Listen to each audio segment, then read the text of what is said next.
guys and gals, it's Kameron Kay here, and I'm broadcasting from my dining room and music room with my knight in shining armor in the background. You can see him. He's here with us today as well. Anyway, the reason I am filming this broadcast today is because a client and fellow jewelry artist named Kelly Sweet recently sent me a package for a review, and I actually thought it would be helpful for a lot of you if I reviewed this online and broadcasted it so we could all learn and go through this together.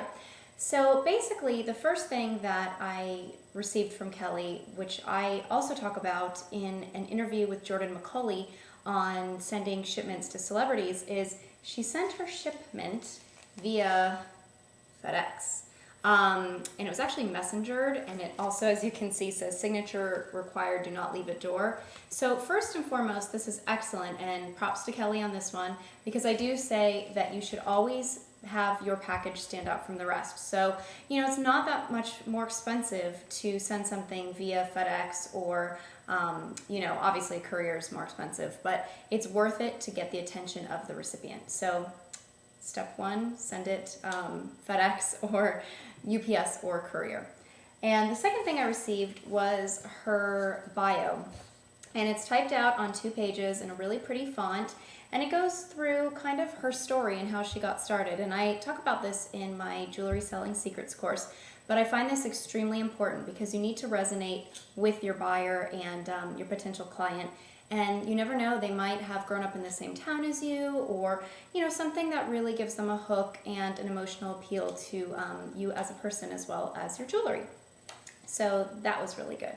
My only critique, or what I would say she could improve on, is with this, I would definitely say that you can, she printed it on white paper, and obviously this was just for my review, so I'm assuming when she sends it to stores, it's on a better, like I would say, a parchment paper or something to go along with the style of your jewelry. When I do medieval jewelry, I get this really old paper and I burn the sides, and you know, it's really cool. So try to do a type of paper or theme that really resonates with your jewelry. So another good thing. And the third thing is her business card. She included 2, which I always think is great because you never know, one could get lost in transit.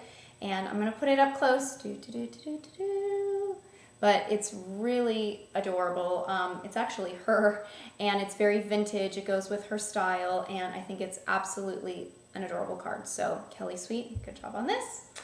And she also included the portfolio book. And as you can see, if you open it up, it has the range of her pieces, and they're all numbered like down here.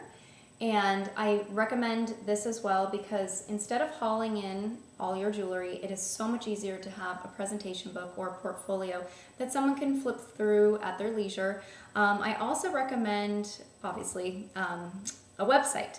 So I think that if you don't have a portfolio, you can also show all of your pieces on a website, and then the client can go on your site, be sitting at home having a glass of wine, enjoying their night, and looking at your jewelry in a nice, calm manner. And this is also recommended for boutique owners because usually when you go in for an appointment and the boutique owner is swamped, it's nice to be able to give them your website or your portfolio book where they can look at it in the convenience and luxury of their own home, where they're in a relaxed state and there's not customers flying in and out of the store where they're constantly interrupted. So great job, Kelly, on that.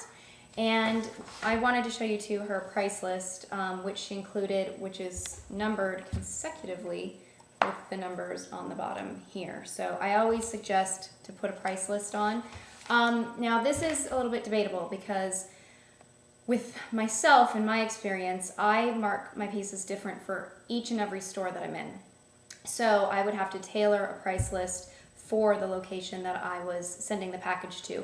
Also, if you have a website, you can either be selling the pieces from your website, but what I do is I use my website as a presentation portfolio, and I don't use any pricing on the website. So that way when I get the client on the phone and I see what kind of store they, own, or what kind of clientele they have, the location, then I can mark my prices accordingly. Because as we know, there's not really a standard formula. I know I have a basic formula in my Jewelry Selling Secrets course, but it really depends on the type of jewelry, your niche, etc. So, and David Wyman, another fellow jewelry marketer, had some great advice, and he, in an interview that I had with him, suggested that to price your jewelry, it's what someone is willing to pay.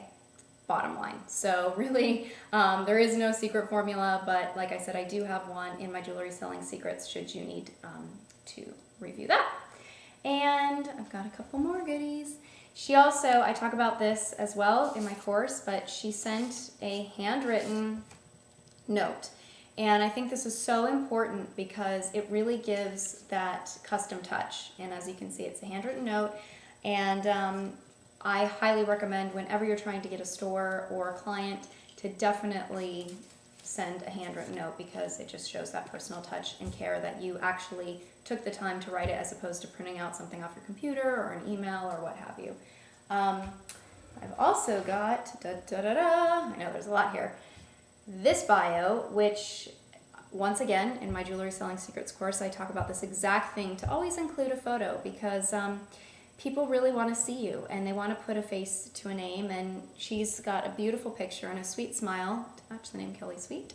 And what I would do is, if, like I said, she just sent this to me to review, but if this were in a store location, I would suggest that you put this in a really pretty frame. Mine, like I said, I do a lot of Celtic and medieval jewelry, so I have very Celtic and medieval frames, and they go in the case. And I talk to the store owners on a regular basis, and they always say that people love to look at the picture and read about the artist, and it's so helpful, not only for the salespeople to be selling your jewelry, but also the clients to build that connection. So that's great idea. Also, the gift and the packaging. Dun, dun, dun, dun. So she included and enclosed this adorable little pouch, and it was a gift for the review, and it was very sweet, and it's a beautiful necklace. So I talk about this as well in my interview with Jordan McCauley, that if you can enclose a gift, even if it's just something that's inexpensive, or if you're selling in a boutique, I always would let the girls wear a piece of jewelry, or I would give them a piece of jewelry as a gift, because if you can give someone a gift, they will be so excited and be likely to sell more of your pieces because they're wearing it, they're talking about it with their friends. And I also want to address the packaging. This is really cute, and I find that packaging is just as important as the actual piece of jewelry. So if it's an Asian piece, and you can do like an Asian box or pouch, or if it's a Victorian piece, I've seen some really pretty Victorian boxes.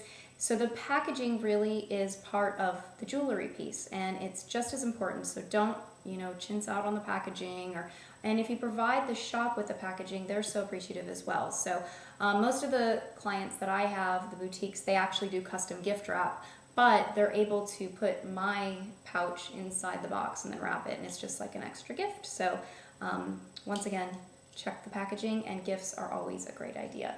And last but not least, what I haven't seen, and I thought this was such a great idea and I highly recommend it, is she included a polishing cloth.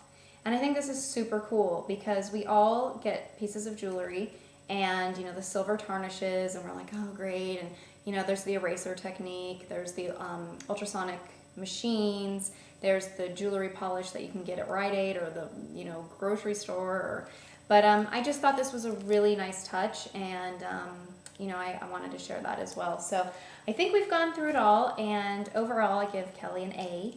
And I just wanted to share that with all of you out there as well, who are starting out and want to make sure that your presentation is in the right frame of what someone should be getting. So definitely, if you want to learn more information, check out my Jewelry Selling Secrets course. I'll provide the link at the end of this video. And also, check out Kelly Sweet. She's one of my members inside my private members area. And should you purchase Jewelry Selling Secrets, you can access my fellow jewelry artists and entrepreneurs in there. So see you on the inside. Cheers. Have a wonderful day.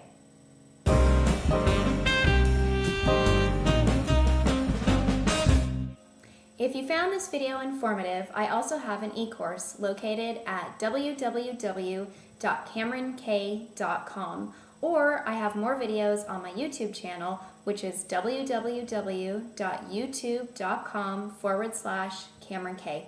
Cheers!